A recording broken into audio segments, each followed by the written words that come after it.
Assalamualaikum warahmatullahi wabarakatuh. Perjalanan mualaf kali ini, tentang perjalanan Islam ke negara yang terkenal unik, bermula kisah seorang syekh, yang kalahkan jin ifrit, dan awal mula Islamnya rakyat negara Maladewa. Suatu kali, Ibnu Battuta tiba di Maladewa atau juga disebut dengan Maldives, kedatangannya karena diperintah seorang sultan yang disebut Hadijah. Saat di sana, Ibnu Battuta melihat orang-orang berkumpul seperti festival. Banyak orang yang berteriak mengucapkan takbir, anak-anak memakai Al-Quran di atas kepala mereka dan perempuan memukul sesuatu yang terbuat dari tembaga seperti gendang. Ibnu Battuta kaget dan bertanya kepada salah satu warga, soal mengapa mereka melakukan itu. Lalu dia diminta untuk melihat ke arah laut, dan saat itulah muncul semacam perahu besar. Warga di sana mengatakan bahwa itu adalah jin ifrit yang biasa muncul sekali dalam sebulan. Kemudian, Ibnu Battuta pergi dan bertanya kepada beberapa ahli soal apa yang disaksikannya saat di Maladewa. Ternyata, diketahui bahwa, konon masyarakat setempat meyakini jin ifrit muncul dari laut menampakkan diri ke orang-orang di Pulau Maladewa pada tanggal tertentu setiap bulan. Ketika ifrit itu muncul, mereka akan mengambil salah satu gadis perawan untuk dibawa ke sebuah rumah berhala, yang dibangun di pantai, lalu gadis tersebut ditinggalkan begitu saja pada satu malam. Pada besok paginya gadis itu sudah ditemukan dalam kondisi meninggal dunia. Karena itu, warga di pulau tersebut terbiasa mempersiapkan untuk menyerahkan salah seorang gadis masih perawan kepada jin ifrit tersebut. Hingga suatu saat, setelah bertahun-tahun maka datanglah musafir muslim bernama Abu Barakat Al-Barbari di Pulau Maladewa, dan melihat kondisi yang sama di pulau tersebut. Abu Barakat tinggal di rumah seorang wanita tua di salah satu pulau. Suatu hari, dia melihat wanita tua itu bersama kerabatnya menangis dengan keras. Setelah ditanya, ternyata gadis perawan yang akan menjadi korban ifrit kali ini jatuh pada putri dari wanita tua tersebut. Disitulah Abu Barakat memutuskan untuk menyelamatkan sang gadis, dengan mengatakan bahwa ia yang akan menggantikan gadis itu. Dengan demikian, Abu Barakat pun masuk ke dalam rumah berhala tersebut.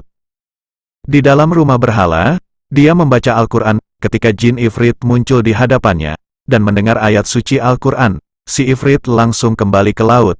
Pada besok paginya, wanita tua dan kerabatnya itu melihat Abu Barakat masih hidup tanpa terlihat ada yang menyentuhnya. Setelah itu Abu Barakat menghadap seorang raja bernama Sunuraza, yang mendengar apa yang dilakukan sang pengembara muslim itu. Abu Barakat pun mengajak raja masuk Islam.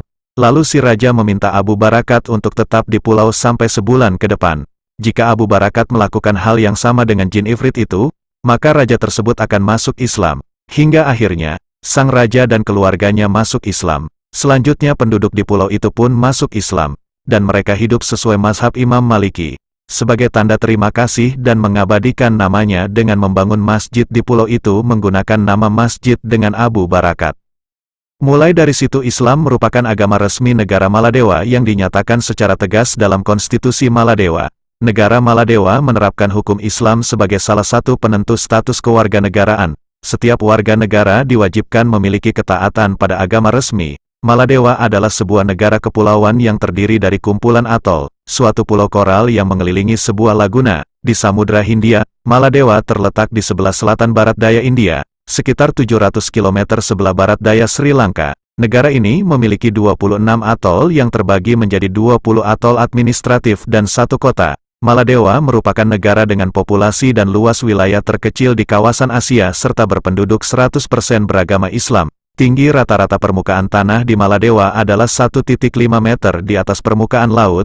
Hal ini menjadikannya negara dengan permukaan terendah di seluruh dunia. Puncak tertinggi Maladewa hanya 2,3 meter di atas permukaan laut sehingga dikenal juga sebagai negara yang memiliki puncak tertinggi paling rendah di dunia. Keadaan ekonomi Maladewa bergantung pada dua sektor utama, yaitu pariwisata dan perikanan. Negara ini sangat dikenal memiliki banyak pantai yang indah, dan pemandangan bawah laut yang menarik 700.000 turis setiap tahunnya. Penangkapan dan pengolahan ikan menjadikan Maladewa salah satu eksportir ikan ke beberapa negara Asia dan Eropa. Sejak abad ke-6 dan ke-5 sebelum Masehi, Maladewa sudah memiliki kerajaannya. Negara ini memiliki sejarah lebih dari 2.500 tahun menurut bukti sejarah dan legenda. Pemukim awal di Maladewa kemungkinan adalah orang Gujarat, yang mencapai dan menetap di Sri Lanka sekitar 500 tahun sebelum Masehi. Bukti pengaruh budaya dari India Utara dapat dilihat dari metode pembuatan kapal dan koin perak. Kepulauan Maladewa disebutkan dalam sastra Tamil Sangam kuno sebagai Munir Pazantivem, atau Pulau Tua dari Tiga Lautan. Demikianlah yang dapat kami sampaikan, semoga bermanfaat hendaknya, dan terima kasih atas kunjungan saudara-saudari kami di dunia mualaf. Semoga berita ini menjadi inspirasi buat kita semua, dengan harapan semoga kita selalu istiqomah di jalan Allah. Wassalamualaikum warahmatullahi wabarakatuh.